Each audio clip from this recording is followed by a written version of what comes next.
జిల్లా కేంద్రం రాంబజార్లోని వాసవిమాత ఆలయంలో వాసవిమాత జయంతిని పురస్కరించుకుని ఉదయం సుప్రభాత సేవ, ఉత్సవమూర్తికి పల్లకి సేవ, పల పంచామృత అభిషేకము, వసంత ఋతువులో లభ్యమయ్యే ఆమ్ర పల రసాభిషేకం, దాదాపు 500 మంది సామూహిక కుంకుమార్చనలో పాల్గొన్నారు. సభాపతి తిగుళ్ల విశ్వశర్మ కుంకుమార్చన ఘనంగా నిర్వహించారు. ఈ సందర్భంగా భక్తులకు అన్నప్రసాదాన్ని అందించారు. సామూహిక కుంకుమ పూజల్లో పాల్గొన్న సువాసినులకు లక్కీ డ్రా ద్వారా 11 మందిని ఎంపిక చేసి బహుమతులు ప్రదానం చేశారు. ఈనాటి కార్యక్రమంలో ఆలయ కార్యవర్గం, మాతలు, భక్తులు అధిక సంఖ్యలో పాల్గొన్నారు.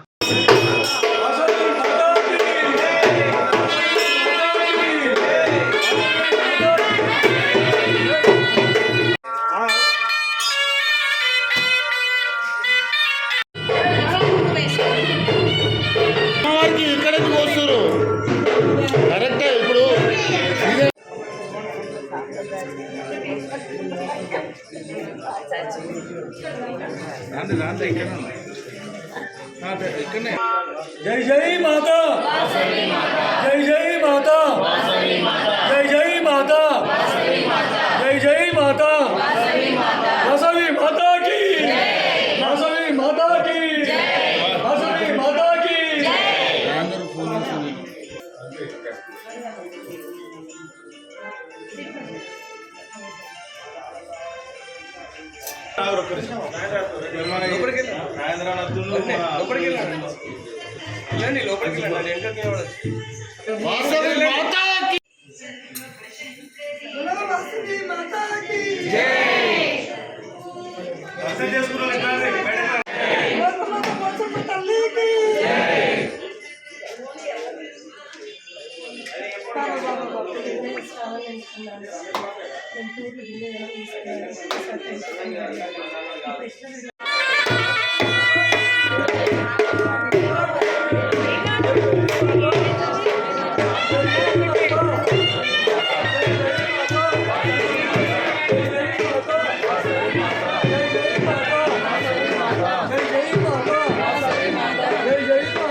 धर्म संस्थापन ओम नित्या मंगलाय नमः।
నిత్యం ప్రజాం శరణం హరి సర్వదా సర్వకార్యేషు నాస్తి తేషాం మంగళం తేషాం ఉదిస్తో భగవాన్ మంగళాయతం.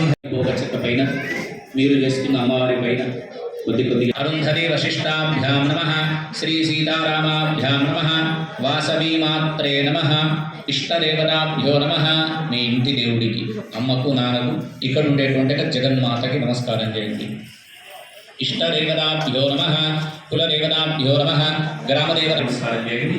మేరు కృష్ణ ఋషి ఊర్మో దేవతాసుతం ఛందః సైతి యోగః ఆనందాసనాయ నమః ప్రణస్య వరదమ్మ ఋషి పరమాత్మా దేవతా దేవి గాయత్రి ఛందః ప్రాణాయామి యోగః. చేతులు అక్షతలు ఒక పుష్పాన్ని తీసుకోండి. అంటే మీరు దక్షిణ దిగ్భాగే శ్రీశైలార్వార్య ప్రదేశే కృష్ణావేన్యాన్ గోదావరియోర్మధ్యదేశే వాసవి కన్యకా పరమేశ్వరి ఆలయ కుంకుమార్చన మహామండపే సమస్త దేవతా బ్రాహ్మణ హరిహర గురుచరణ సన్నిధౌ అద్య బ్రహ్మణః ద్వితీయపరార్ధే శ్వేతవరాహకల్పే శైవస్వరమన్వంతరే కయుగే ప్రథమవార్యస్మిన్ వర్తమాన వ్యావహారిక చాంద్రమాయేన స్వస్తి శ్రీ విశ్వావసునామ సంవత్సరే ఉత్తరాయణే వసంత ఋతౌ వైశాఖమాసే శుభే శుక్లపక్షే నవమి ఉపరిదశమ్యాం సౌమ్యవాసరే పూర్వా ఫల్గుణీ నక్షత్రే శుభే నమః సమాన ఆత్మనే నమః బ్రహ్మణే నమః. నైవేద్యం నివేదయామి మధ్యే అమృతపానీయం సమర్పయామి. పుష్పంతో నీళ్ళని వినాయకుడికి చూయించి పక్కన వదలండి 5 సార్లు.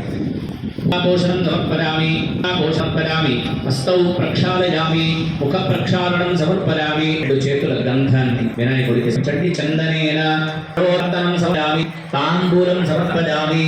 2 అక్షరాలు ధీమహి తందోదంతి ప్రచోదయాత్. మంత్రపుష్పం సమర్పయామి. ఆత్మ ప్రదక్షిణీకు నమస్కారాన్ సమర్పయామి. పుష్పమున్న అక్షతం తీసుకోండి. మనసులో ఉన్న కోరిక వినాయకుడికి చెప్పుకొని ఉంచితే ఆ పాదాలు మన శిరస్సు పైన పడితే లేదా ఆ పాదాలకు లత్తుకకు తాగినటువంటి ఇప్పుడు కుంకుమార్చన జరుగుతుంది. దీని తర్వాత జరిగేది ఏంటి? భోజనం, కరెక్ట్, ప్రసాదం. ఓం శ్రీ కన్యకాయై నమః.